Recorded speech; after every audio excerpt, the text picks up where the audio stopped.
మెదక్ జిల్లా రామాయంపేట మండల కేంద్రంలో మరాఠా యోధుడు ఛత్రపతి శివాజీ జయంతి వేడుకలు ఘనంగా నిర్వహించారు.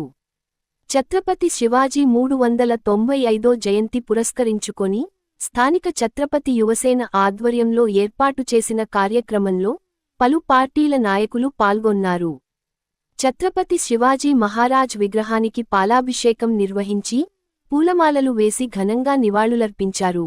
సందర్భంగా వారు మాట్లాడుతూ భారతదేశ స్వాతంత్ర్యం కోసం పోరాడిన యోధుడు, హిందూ సామ్రాజ్య స్థాపన కోసం కృషి చేసిన మహనీయుడు ఛత్రపతి శివాజీ మహారాజ్ అని అన్నారు. ఈ కార్యక్రమంలో ఛత్రపతి యువసేన అధ్యక్షులు కృష్ణగౌడ్, టీపీసీసీ సభ్యులు చౌదరి సుప్రభాత్ రావు, మాజీ కౌన్సిలర్ నాగరాజు, బీజేపీ నాయకులు శంకర్ గౌడ్, భానుచందర్, దామోదర్ రావు, రాజశేఖర్ రెడ్డి, నవాత్ మహేష్, రాములు, శ్రీనివాస్, అశోక్ గుప్తా తదితరులు పాల్గొన్నారు. ఈ దేశం కోసం స్వతంత్ర సమరయోధులతో పాటు ఛత్రపతి శివాజీ గారు కూడా తన వంతు ధైర్య సాహసాలతో ఎన్నంటే ఉండి సైన్యం వెన్నుపోటు పొడిచిన ధైర్య సాహసాలతో ఈ దేశాన్ని రక్షించడానికి తన వంతు పాత్ర పోషించిండు. దాన్ని మహారాష్ట్ర ప్రజలు కానీ, కర్ణాటక ప్రజలు కానీ, యావత్ దేశ ప్రజలు ఘనంగా ఆయనకు నివాళులర్పిస్తున్నారు ప్రతి సంవత్సరం. అందులో భాగంగా 5 సంవత్సరాల క్రితం రామాయపేట పట్టణంలో మన కృష్ణగౌడ్ గారి ఆధ్వర్యంలో ఇక్కడ శివాజీ విగ్రహాన్ని ఏర్పాటు చేయడం జరిగింది.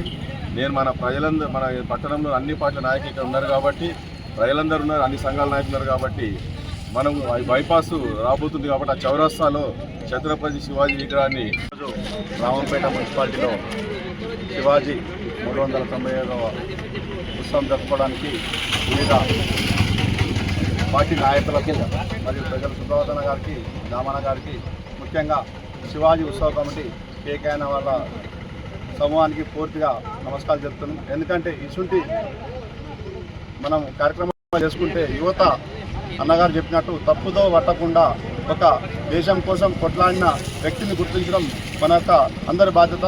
దామన్న చెప్పినట్టు ప్రతి ఇంట్లో మనం ఈ దేశాన్ని కాపాడుతున్న వ్యక్తి ఆయన ప్రాణాలను లెక్క పెట్టకుండా ఈరోజు అన్ని పార్టీలకు అతీతంగా అందరూ ఛత్రపతి శివాజీ జయంతి జరుపుకుంటున్నాం. ఇందులో భాగంగా నేను అందరినీ కోరేది ఒకటే, ప్రతి ఒక్క కుటుంబంలో ఒక శివాజీ అనేటోడు ఉండాలి. ప్రతి ఒక్క మనం పెళ్లిళ్ళలో ఏదైతే గిఫ్ట్ ఇస్తామో ఆ శివాజీ మహారాజ్ యొక్క జ్ఞాపకను ఇవ్వవలసిందిగా కోరుకుంటున్నాం. ఎందుకంటే రాబోయే కాలంలో ప్రతి కుటుంబంలో ఒక శివాజీ జన్మించాలి. ఇప్పుడు కూడా ప్రతి యువత శివాజీ అయి తయారై మన ధర్మాన్ని, హిందూ దేశాన్ని, హిందూ ధర్మాన్ని రక్షించాలి, సనాతన ధర్మానికి రక్షించాలని కోరుకుంటూ నేను ఈ అవకాశం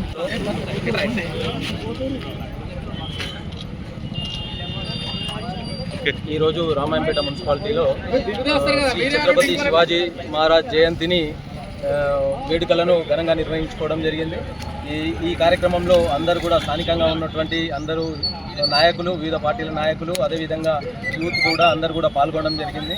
నేను ఒకటే సమాజానికి కానీ, అదేవిధంగా ప్రస్తుతం ఉన్న సమాజంలో యువతను కోరుకుంటున్నా, అప్పుడు ఏదైతే సనాతన హిందూ ధర్మం కోసము ఛత్రపతి శివాజీ లాంటి వారు ఏదైతే పోరాటం చేసిరో, వారి ప్రాణాలను త్యాగం చేసిరో, మనం ఇప్పుడు ప్రాణత్యాగం చేయాల్సిన అవసరం లేదు.